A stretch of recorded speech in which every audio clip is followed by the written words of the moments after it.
Assalamualaikum warahmatullahi wabarakatuh. Di sini saya akan membawakan materi kelas 6 tema 2, Persatuan dalam Perbedaan. Sebelumnya, perkenalkan dulu, nama saya Dwi Lestari Oktaviani dengan NIM 202180107, kelas 3C PGSD Universitas Muhammadiyah Purworejo, dengan dosen pengampu Ibu Nur Ngazizah MPD SSI. Mari kita masuk ke materi. Pemetaan terlebih dahulu. Kompetensi inti: menerima, menjalankan, dan menghargai ajaran agama yang dianutnya, menunjukkan perilaku jujur, disiplin, tanggung jawab, santun, peduli, dan percaya diri dalam berinteraksi dengan keluarga, teman, guru dan tetangganya, serta cinta tanah air, memahami pengetahuan faktual, konseptual, prosedural, dan metakognitif pada tingkat dasar dengan cara mengamati, menanya dan mencoba berdasarkan rasa ingin tahu tentang dirinya, makhluk ciptaan Tuhan dan kegiatannya, serta benda-benda yang dijumpainya di rumah, di sekolah, dan tempat bermain. Menunjukkan keterampilan berpikir dan bertindak kreatif, produktif, kritis, mandiri, kolaboratif, dan komunikatif, dalam bahasa yang jelas, sistematis, logis, dan kritis, dalam karya yang estetis, dalam gerakan yang mencerminkan anak sehat, dan tindakan yang mencerminkan perilaku anak sesuai dengan tahap perkembangannya. Kompetensi dasar: menganalisis cara makhluk hidup menyesuaikan diri dengan lingkungan, menyajikan karya tentang cara makhluk hidup menyesuaikan diri dengan lingkungannya sebagai hasil penelusuran berbagai sumber.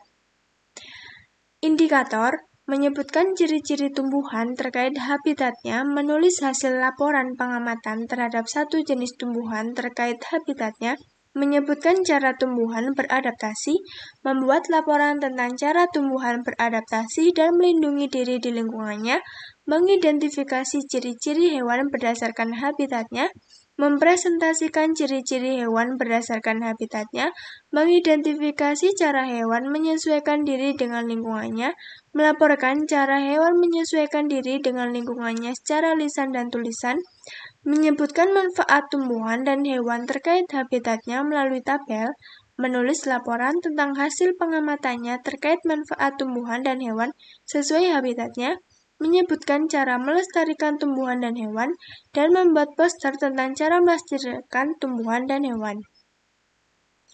Tujuan pembelajaran: setelah mengamati tumbuhan dan habitatnya, siswa mampu menyebutkan ciri-ciri tumbuhan terkait habitatnya.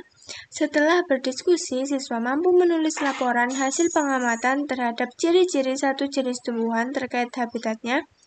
Setelah membaca informasi tentang tumbuhan dan habitatnya, siswa mampu menyebutkan cara tumbuhan beradaptasi dengan tepat. Setelah melakukan pengamatan, siswa mampu membuat laporan tentang cara tumbuhan beradaptasi dan melindungi diri di lingkungannya dengan benar. Setelah mengamati gambar dan membaca teks, siswa mampu menyebutkan manfaat tumbuhan dan hewan terkait habitatnya melalui tabel. Setelah melakukan pengamatan di luar kelas, siswa mampu menulis laporan tentang hasil pengamatannya terkait manfaat tumbuhan dan hewan sesuai habitatnya dengan tepat. Setelah berdiskusi, siswa mampu menyebutkan cara melestarikan tumbuhan dan hewan dengan tepat. Setelah berdiskusi, siswa mampu membuat poster tentang cara melestarikan tumbuhan dan hewan dengan tepat. Selanjutnya kita masuk ke materi yang terdiri atas 3 subtema. Mari kita pada subtema 1, rukun dalam perbedaan. Penyesuaian diri makhluk hidup terhadap lingkungannya atau adaptasi. Siapa yang tahu adaptasi? Adaptasi itu apa sih? Adaptasi adalah cara bagaimana suatu organisme menyesuaikan diri dalam mengatasi tekanan lingkungan sekitarnya agar bisa bertahan hidup. Penyesuaian tersebut dapat dilakukan melalui genetik maupun dari habitatnya. Kemudian kita akan membahas penyesuaian diri tumbuhan. Tumbuhan beradaptasi atau menyesuaikan diri terhadap lingkungannya. Adaptasi dilakukan bertujuan untuk mempertahankan hidup. Pada umumnya, tumbuhan tinggal di habitat yang berbeda-beda, maka cara penyesuaian dirinya pun berbeda ya. Penyesuaian tumbuhan untuk melindungi diri. Tumbuhan tidak dapat bergerak, maka tumbuhan memiliki cara untuk melindungi dirinya. Terdapat duri yang ada di bagian tubuhnya untuk melindungi diri dari pemangsa. Contohnya yaitu pohon kaktus, mawar, dan durian.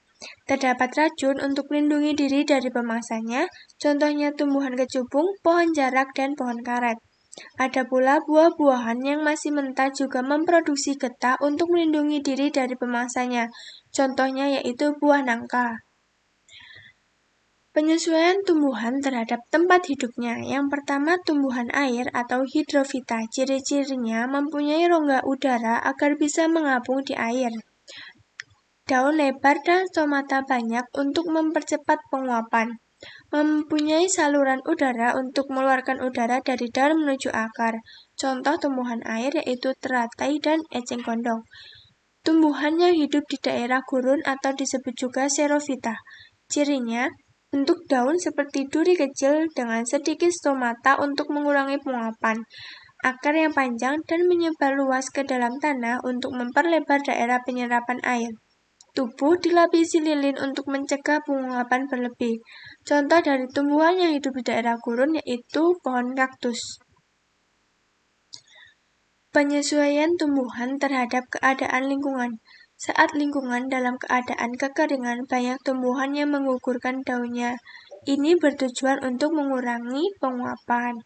Contohnya pohon jati, kapuk randu, mahoni, dan kedondong. Penyesuaian tumbuhan untuk memperoleh makanan. Tumbuhan Venus memiliki daun yang membentang lebar menunggu serangga mendarat pada permukaannya untuk kemudian dimakan. Tumbuhan ini memiliki getah pencernaan khusus. Tumbuhan pemakan serangga disebut tumbuhan insektivora. Contoh tumbuhan insektivora yaitu Venus dan kantung semar. Berdasarkan habitatnya, tumbuhan dibagi menjadi 3 jenis. Yang pertama, hidrofit. Hidrofit adalah tumbuhan yang menyesuaikan diri untuk hidup pada lingkungan perairan. Ciri-cirinya, tumbuhan air yang terapung di atas air mempunyai rongga antarsel yang berisi udara untuk memudahkan mengapung di air.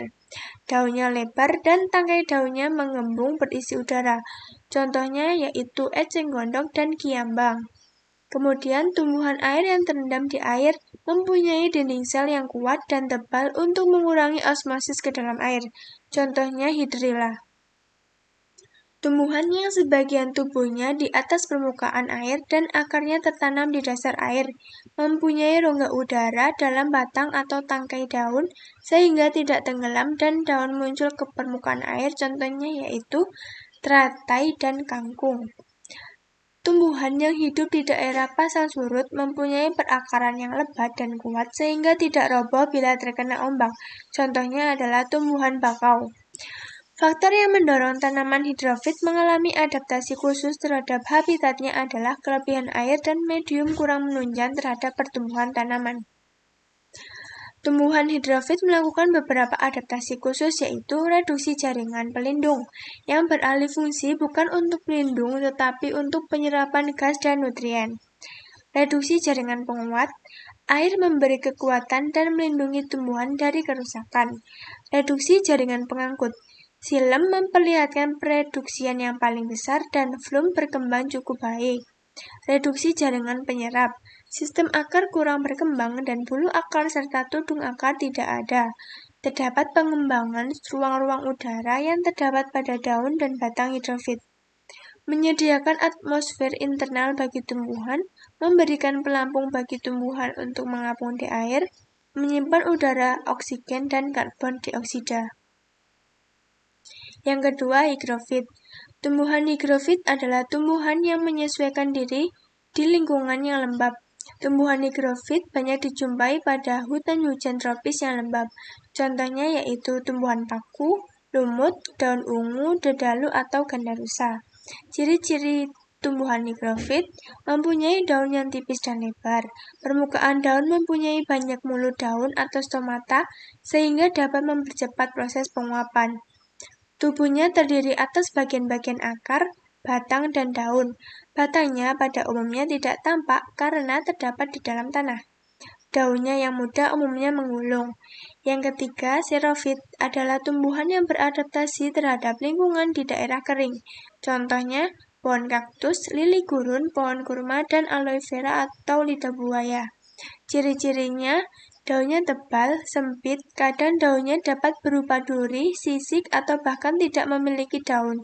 Dengan demikian, penguapan melalui daun sangat sedikit.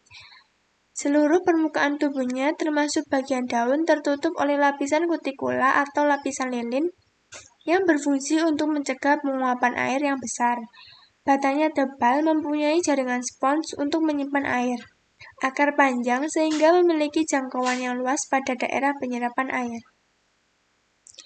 Selanjutnya, masuk pada subtema 2, bekerja sama mencapai tujuan. Penyesuaian bentuk tubuh hewan terhadap lingkungan. Makhluk hidup, yaitu hewan, menyesuaikan diri dengan lingkungan dengan cara penyesuaian bentuk tubuhnya terhadap lingkungannya atau menyesuaikan fungsinya. Penyesuaian bentuk tubuh ini bertujuan untuk memperoleh makanan maupun untuk melindungi diri dari pemangsa. Yang pertama, burung. Burung memiliki bentuk kaki yang berbeda-beda dan bentuk paruh yang berbeda-beda disesuaikan dengan tempat hidup dan jenis mangsa yang dimakannya. Nah, pada tabel itik, jenis makanannya ikan dan cacing, ciri paruhnya, paruh seperti sudu dan pangkal bergerigi berguna menyaring makanan dari air dan lumpur. Kemudian burung elang, makanannya berupa ular, ayam, ataupun kelinci. Ciri paruhnya, paruh tajam, kuat, runcing, dan agak membengkok untuk mengoyak makanan yang berupa daging. Burung pipit, jenis makanannya berupa biji-bijian. Ciri paruh, paruh pendek, tebal, dan runcing untuk memecah biji-bijian seperti padi. Burung pelatuk, jenis makanannya yaitu serangga. Cirinya, paruh runcing agak panjang untuk memahat kayu pohon dan menangkap serangga di dalamnya. Burung pelikan, jenis makanannya ikan, ciri paruh, paruh panjang dan berkantong besar pada bagian bawah untuk menyimpan ikan. Ayam, jenis makanannya berupa biji-bijian dan cacing, ciri paruh, paruh pendek, tebal, dan runcing. Ada pula bentuk kaki pada burung. Bentuk kaki burung pejalan kaki memiliki ciri-ciri memiliki 3 jari menghadap ke depan dan 1 jari bagian belakang tidak tumbuh sempurna. Contohnya, ayam dan burung unta. Bentuk kaki burung perenang, daging berselaput, dan contohnya itik dan angsa. Bentuk kaki burung pemangsa, ciri-cirinya jari kaki pendek, kuku melengkung tajam, dan cakar kuat untuk mencengkeram. Contohnya burung elang dan raja wali. Bentuk kaki burung pemanjat, ciri-cirinya jari terdiri atas 4 dengan 2 jari berada di depan dan 2 jari lainnya berada di belakang. Contohnya burung pelatuk. Bentuk kaki burung petengger, ciri-cirinya jari kaki panjang dan telapak kakinya datar untuk bertengger di ranting-ranting pohon. Contohnya burung kutilang dan kenari. Kemudian serangga. Untuk memperoleh makanannya, serangga memiliki cara tersendiri. Salah satu bentuk penyesuaian dirinya adalah bentuk mulut yang berbeda-beda sesuai dengan jenis makanannya. Mulut penghisap. Mulut penghisap pada serangga bentuknya seperti belalai yang dapat digulung dan dijulurkan. Contoh serangga mulut penghisap yaitu kupu-kupu. Mulut penusuk dan penghisap. Mulut penusuk dan penghisap pada serangga bentuknya tajam dan panjang. Contoh hewannya yaitu nyamuk. Mulut penjilat. Mulut penjilat pada serangga bentuknya terdapat lidah yang panjang untuk menjilat makanannya. Contoh hewannya yaitu lebah. Yang terakhir, mulut penyerap. Mulut penyerap pada serangga bentuknya mirip spons atau gabus, gunanya untuk menyerap makanan terutama yang berbentuk cair. Contoh hewannya adalah lalat. Penyesuaian tingkah laku terhadap lingkungannya. Beberapa jenis hewan ada yang menyesuaikan diri dengan lingkungan dengan cara mengubah tingkah laku. Cara ini selain untuk mendapatkan makanan juga untuk melindungi diri dari musuh atau pemangsa. Yang pertama ada bunglon, dapat merubah warna kulitnya sesuai dengan warna tempatnya berada atau disebut juga dengan mimikri. Kalajengking melindungi diri dengan sengatnya. Cumi-cumi dengan mengeluarkan cairan hitam agar tidak terlihat saat musuh datang. Siput memiliki cangkang yang keras sebagai tempat berlindungnya. Cicak melindungi diri dengan cara memutuskan ekornya atau juga disebut dengan autotomi. Unta karena hidup di padang pasir maka memiliki tempat penyimpanan air di dalam tubuh dan punuknya sebagai penyimpanan lemak. Ikan paus muncul ke permukaan air untuk bernafas karena bernafas menggunakan paru-paru yang mana membutuhkan pertukaran gas untuk bernafas di dalam air. Landak memiliki duri di tubuhnya untuk melindungi diri. Terenggiling dan kaki seribu menggulung tubuhnya. Belalang daun, tubuhnya mirip seperti bentuk daun untuk mengelabui musuh, disebut juga dengan kamuflase. Walang sangit mengeluarkan bau menyengat untuk melindungi diri dari musuh. Selanjutnya, kita akan menonton video mengenai penyesuaian diri hewan, yaitu bunglon.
Nah, kita sudah tahu ya tentang bunglon.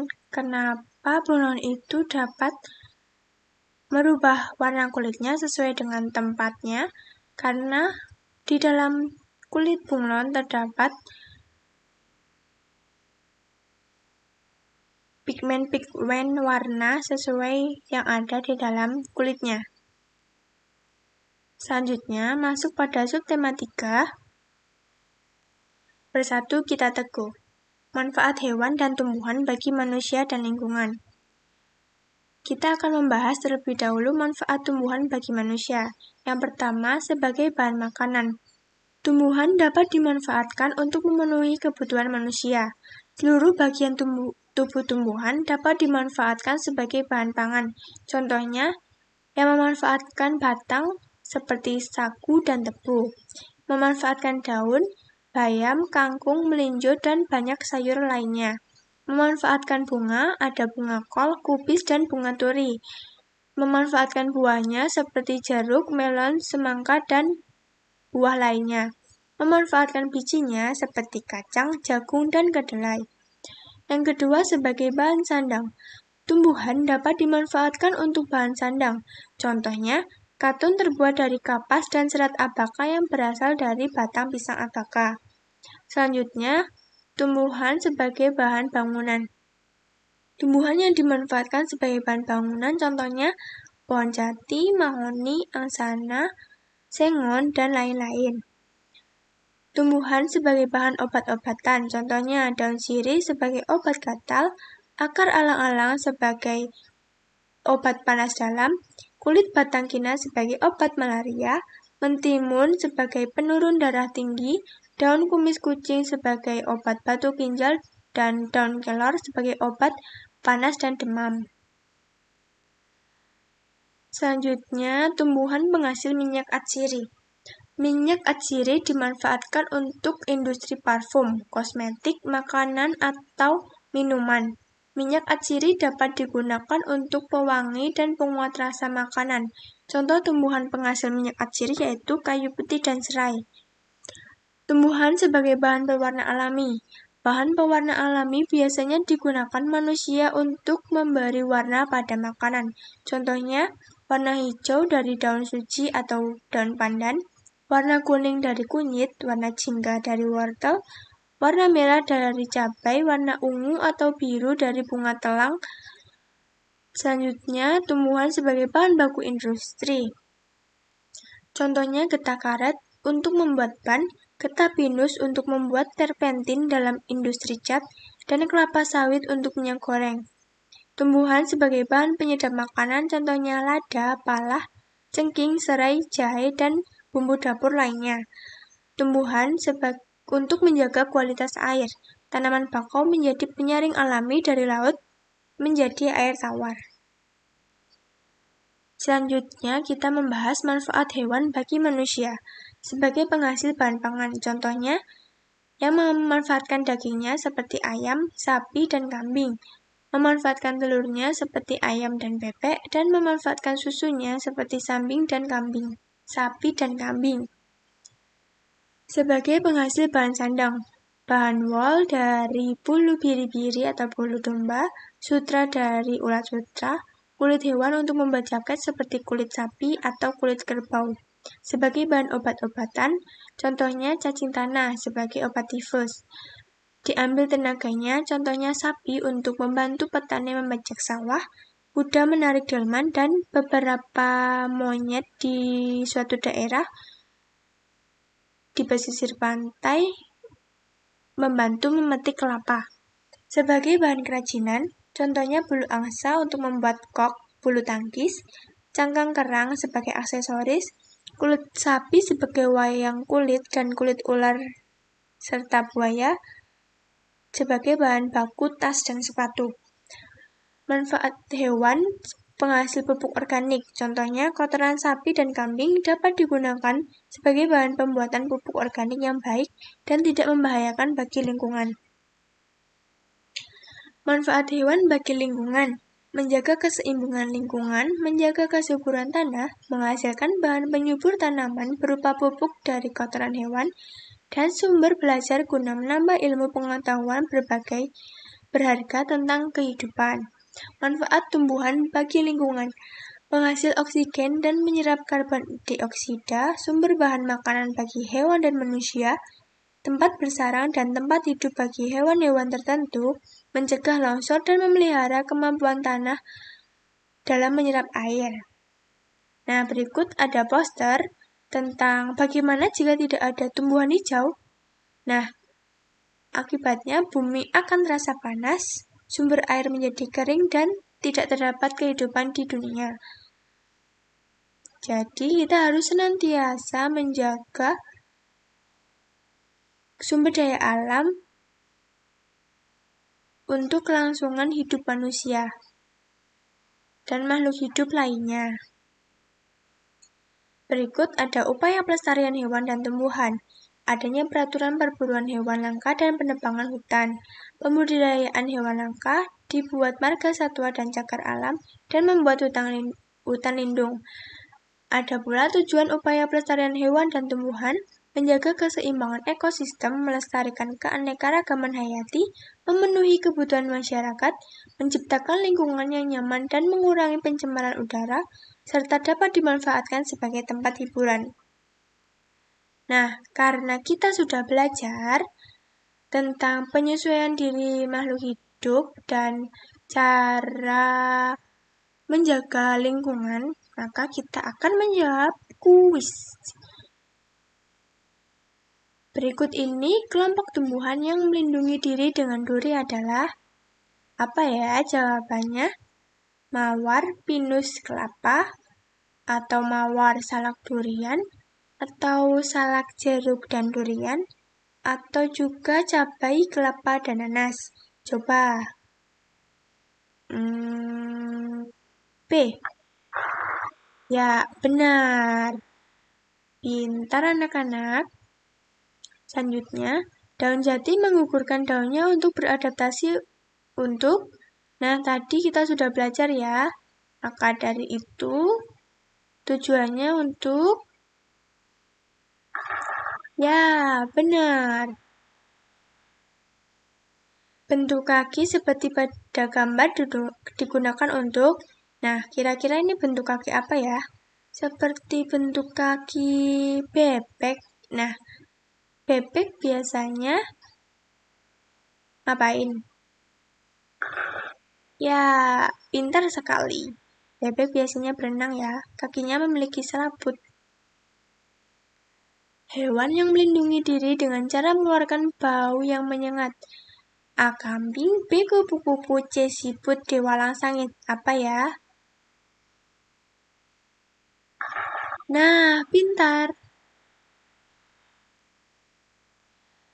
Daun pandan, bit, kunyit, dan daun suji sering dimanfaatkan daunnya untuk pembuat makanan yaitu sebagai.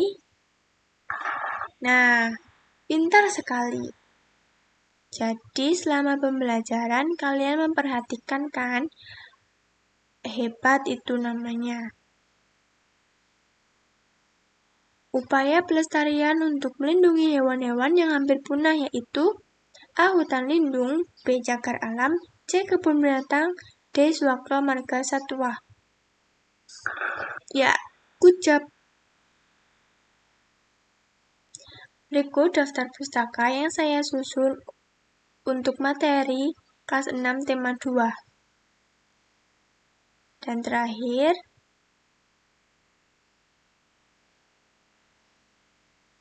profil dari saya.